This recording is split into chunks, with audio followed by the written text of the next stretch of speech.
Hola queridos amigos, bienvenidos una vez más a Disclosure Bolivia, su canal de investigación, análisis y divulgación de la verdad. Hoy es 6 de noviembre del 2023 y hemos denominado a la entrega de hoy Guerra Imperial contra el líder histórico del MAS y PCP, Evo Morales. Desde la década de los 90 del siglo pasado que el Departamento de Estado de Estados Unidos ha estado utilizando operaciones psicológicas, cognitivas como estrategia psicosocial para influenciar y determinar políticas en las naciones de su influencia, especialmente en aquellas naciones que cataloga de rebeldes con el único fin de intentar derruir sus movimientos sociales, caudillos revolucionarios que lideran en dichas naciones y principalmente a sus grandes líderes.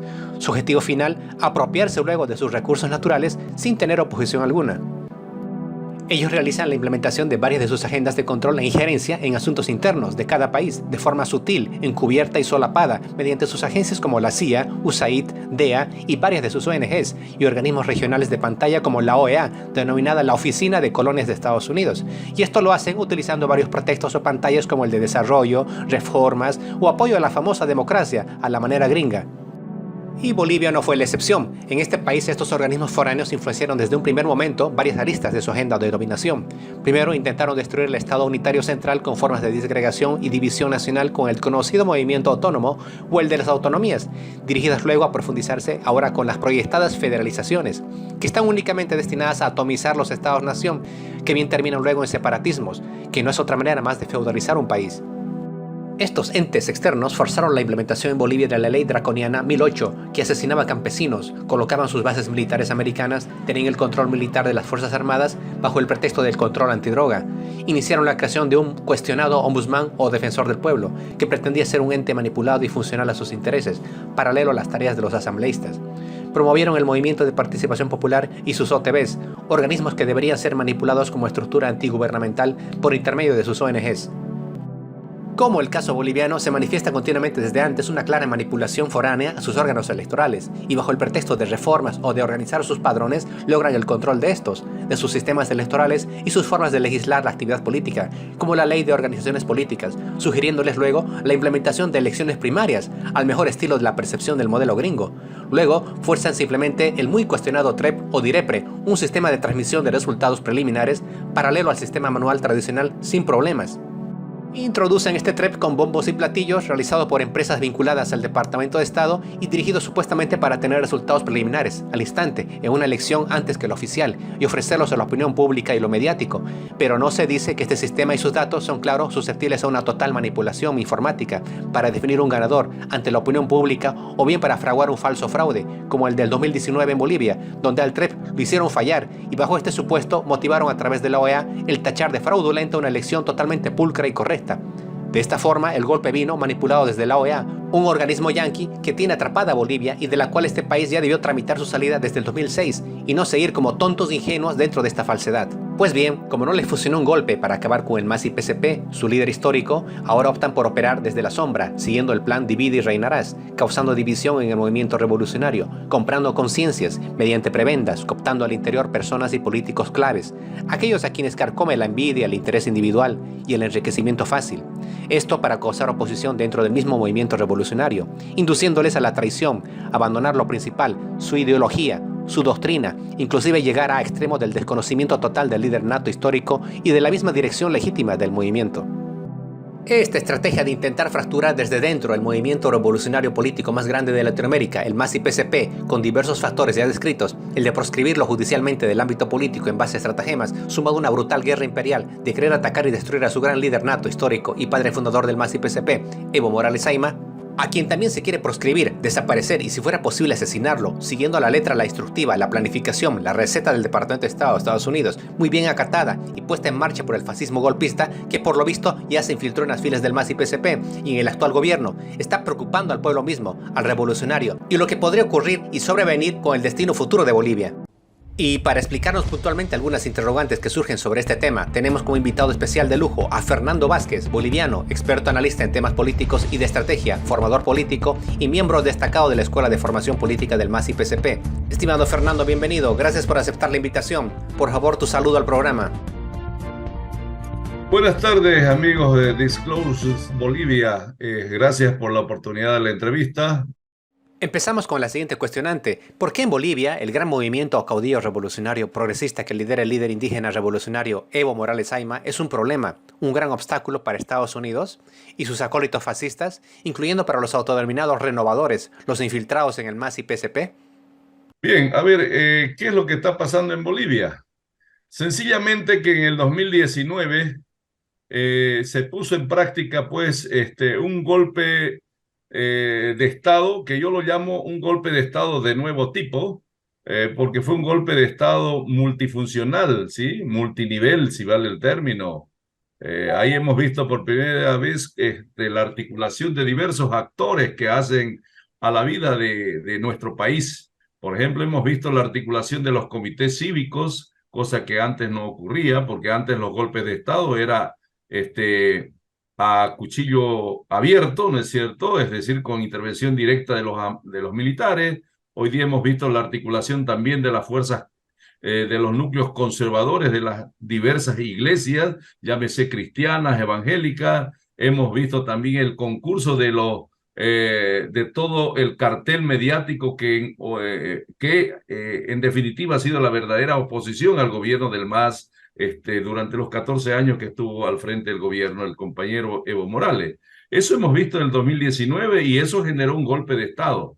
Pero también eh, el exceso de confianza, el exitismo, ¿no es cierto? Y la subestimación al adversario es también lo que ha contribuido por parte del MAS a que se pueda generar este golpe de Estado que ha significado la ruptura del Estado de Derecho en Bolivia. Y hoy día estamos pagando las consecuencias, todos los bolivianos y bolivianas. Hoy día el MAS está siendo objeto por un lado, de la angurria de poder, del oportunismo y de la traición de aquellos que en su momento se decían eran leales con Evo Morales, leales con el proceso de cambio. Hoy día estamos viendo que más bien en vez de ser leales están siendo funcionales a la estrategia que siempre ha ideado los Estados Unidos para los diferentes países, en este caso como es el caso de Bolivia. Entonces, desgraciadamente estamos en un momento de crisis interna al interior del mayor y el principal partido político de Bolivia, que es el MAS. Es uno de los partidos más grandes de los últimos tiempos, pero hoy por hoy estamos viendo cómo se está generando esa batalla interna para definir de aquí al corto tiempo, al 2025, quién se va a quedar con la sigla. Si la línea histórica, la línea de los radicales, la línea de los consecuentes o la línea de los oportunistas encabezados por el presidente Arce y por el vicepresidente Choquehuanca y un grupo de dirigentes prebendales que hoy por hoy simplemente están siguiendo apetitos personales. Eso es lo que estamos viendo en este primer momento. Y obviamente alguien está batiendo palmas, alguien está muy contento, ¿sí? Y ese alguien es el enemigo principal, que nosotros lo sabemos y lo tenemos bien identificado, es el imperialismo norteamericano, el Departamento de Estado, y obviamente ellos se propusieron reposicionarse en Bolivia y para eso orquestaron el golpe de Estado del 2019. Para eso lo financiaron, para eso lo articularon y obviamente tuvieron el concurso auxiliar también de otros medios como la OEA, que jugó un papel importante. Cuando digo el exceso de confianza es porque ahí el gobierno apostó, no sé pues bajo qué criterio, a que intervenga la OEA como veedor, como garante del proceso eleccionario de ese momento y más bien lo que hemos visto, que la OEA fue la punta de lanza del golpe de Estado. ¿El gobierno de Arce se ha derechizado o tiende a derechizarse? No está haciendo lo que debe hacer en materia de gestión. El proceso de cambio está estancado y por lo tanto la revolución democrática cultural que se inició allá en el 2005 y luego con la vigencia de la nueva constitución está ahí, estática, está paralizada. Estamos viendo una gestión del gobierno que solamente inaugura y hace entrega de las obras que se planificaron ya en la gestión de Evo Morales. Estamos viendo que está generando, sí, actitudes derechistas, ¿no? Cuando pretende accionar, cuando pretende quitar del medio, ¿no es cierto?, al líder histórico de esta revolución democrática cultural como es Evo Morales. Ahí sí está en una práctica derechista, ¿no es cierto? Está en lo ideológico, eso nos demuestra que ya no son parte del proceso de cambio, están en esa línea del oportunismo, y el oportunismo es nomás pues la expresión de la derecha, ¿no? ¿Es cierto? Entonces la traición misma hacia el proceso de cambio y a su liderazgo naturales como es Evo Morales implica en cierto modo también un proceso de derechización. Y ahora en lo político vemos que ha habido pues acuerdos con la derecha. ¿Cómo podemos explicar ellos cómo pueden justificar el acuerdo que tuvieron entre las fuerzas de oposición y la escasa bancada en diputados? Ahí tuvieron que pactar, por ejemplo, para elegir en la pasada legislatura a Jerjes Mercado Suárez como presidente de la Cámara de Diputados. Ahí hubo una típica alianza, ¿no es cierto?, con la derecha, ¿no es cierto? ¿Motivado por qué? ¿Por una necesidad política? No, por una necesidad, por un oportunismo político, ¿ya? Por una angurria de poder que necesitaban, a como de lugar, desplazar a los parlamentarios, a los diputados que respondían a la llamémosle, radical, a la línea histórica del proceso de cambio del MAS y PCP. Entonces, esas prácticas derechistas, ¿no es cierto?, muestran pues a la gestión de Luis Arce ya enrumbándose hacia la derecha, ¿sí?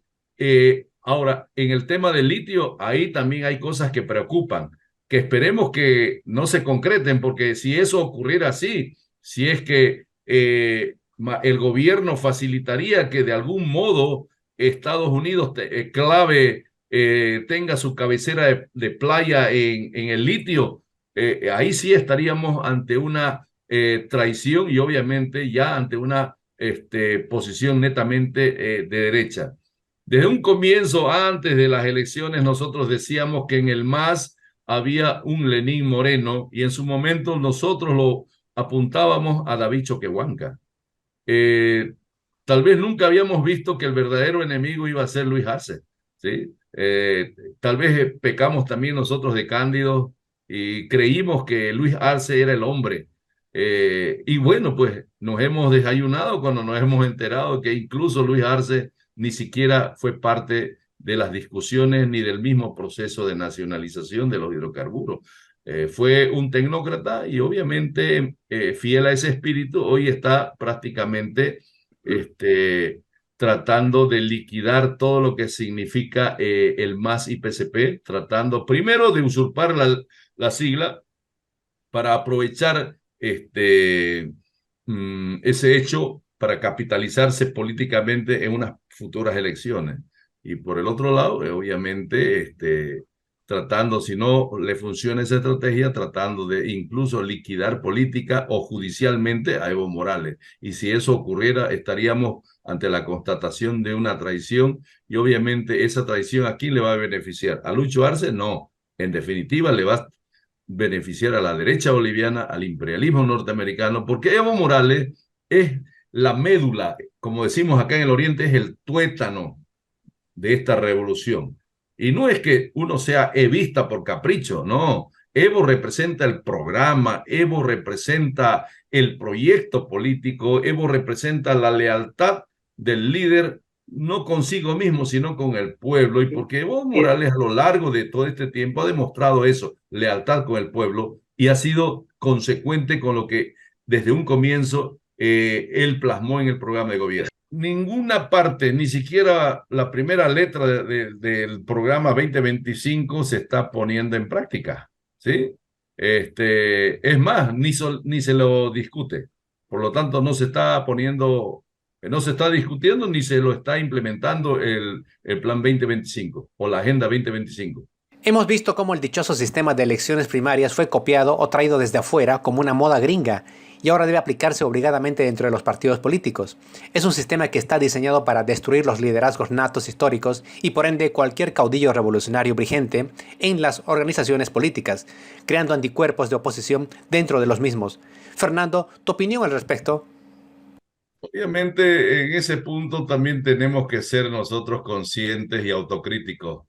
Nosotros mismos hemos coadyuvado a que eso sea así. No nos olvidemos, nadie nos impuso esos criterios para hacer esas leyes, pero lo hemos hecho. Digo, lo hemos hecho porque como ciudadano, como mm, representante, como persona identificada con este proyecto político, no hemos dicho nada, hemos visto, hemos dejado que las cosas sucedan, no hemos cuestionado, no hemos propuesto nada, y obviamente eso demuestra también el grado de exceso de confianza y demuestra que también han habido errores en la gestión de gobierno de Evo Morales porque tal vez se ha prestado mucho oído a los tecnócratas, pero no a los técnicos políticos o políticos técnicos. El Departamento de Estado de Estados Unidos, sus agencias, ONGs y varios de sus organismos tales como su Oficina de Colonias, la OEA, han tenido algún éxito al insertar en la sociedad latinoamericana las ideas de supuesta alternancia, de renovación política, con nuevos líderes de libre pensar, sin ideologías dentro de las organizaciones políticas, con conceptos tales como ha llegado el fin de ciclo de los liderazgos actuales, etcétera y etcétera?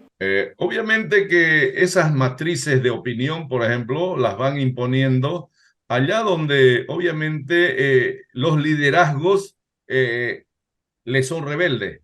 En el caso de Bolivia, es natural que el imperialismo plantee la necesidad de discutir, por ejemplo, la renovación en los liderazgos políticos, la renovación, planteen, por ejemplo, la alternancia, obviamente, ellos lo hacen desde la óptica, pues, desde esa visión, de la democracia liberal, ¿no es cierto? Donde la democracia viene a ser simplemente un mecanismo que salvaguarda, que legitima los intereses de los grandes monopolios, del gran capital, y obviamente legitima los intereses obviamente, de la clase dominante. Entonces, y allá, pues, en el caso de Bolivia tenemos a Evo Morales, tenemos a otros luchadores, ¿no es cierto?, que van a ser cuestionados por esa situación, ¿no? Entonces, van a Sí. intentar por todos los medios, por ejemplo, en el caso de Evo, tratar de frenarlo. Estos problemas al interior del MAS y entre sus dirigentes surgen debido a la falta de ideología, carecer de doctrina, falta de conciencia de lucha, de olvidar la historia y de no identificar al enemigo real. Yo diría no adoctrinamiento, ¿sí? Porque adoctrinar se supone imponer una idea. Todos los que militan en una organización política, en este caso una organización política revolucionaria como es el MAS, necesita, ¿no es cierto?, la formación política, la construcción de cuadros políticos. Y eso solamente se hace con escuela de formación política, con lectura, ¿no es cierto? Y es lo que en el MAS tal vez se ha descuidado. Los mismos cuadros dirigenciales del MAS y PSP tal vez han pecado de soberbia y no han prestado atención al tema, por ejemplo, de la formación política. Y para terminar, Fernando, la última pregunta. Sobre estos infiltrados que ahora se hacen llamar renovadores o renovadores de la tradición, dirían otros, ¿tienen otra ideología o carecen de ella? ¿Qué los mueve? Uno, todos los que están en los niveles de dirección y que se identifican con la línea de Arce o los renovadores, tienen un común denominador, la bronca. ¿Ah? Por ejemplo, el presidente de la Cámara de Diputados le tiene un odio, el presidente de la Cámara de Diputados, Jorge Mercado, le tiene un odio a Evo Morales porque lo destituyó de la función de ministro en su momento. Y si lo destituyó fue por algo, por una sobrada razón. Todos los dirigentes se mueven en función al resentimiento y eso es contrario a, a una ideología revolucionaria, es contrario, ¿sí? Entonces, ese común denominador de todos los renovadores, al final, va a servir nomás como como en Ecuador, a los objetivos de la derecha. Y si el 2025 llegamos a ese proceso electoral divididos, no va a ser por culpa de Evo Morales, va a ser por los oportunistas que se han empoderado y han usurpado, ¿no es cierto? Eh, el capital político del MAS y obviamente lo han degenerado y han facilitado que la derecha pueda erigirse con una victoria, aunque no mayoritaria, pero puede ser que se dé esa situación. En Ecuador, la traición a Correa ha desembocado en la asunción de la derecha en el poder y obviamente hoy por hoy se está agarrando con uñas y dientes para no dejar el poder, porque el imperialismo cuando logra conquistar una cabecera de playa lo va a defender a sangre, sudor y lágrimas, con tal de seguir controlando la situación en ese país. En el caso de Bolivia, quieren controlar la situación política para a partir de ello desmontar todo el proceso del proceso de cambio, el proceso de transformación, quieren volver a la privatización, quieren apropiarse de los recursos naturales, entre ellos el litio, y ese es el objetivo estratégico de los Estados Unidos. Gracias, Fernando, por tan importante explicación. Tu despedida, por favor. Bien, para mí es gracias por la oportunidad que me han dado de poder expresarme, poder dirigirme a los internautas, ¿no es cierto? Gracias por la oportunidad y estaremos a disposición cuando ustedes así lo requieran.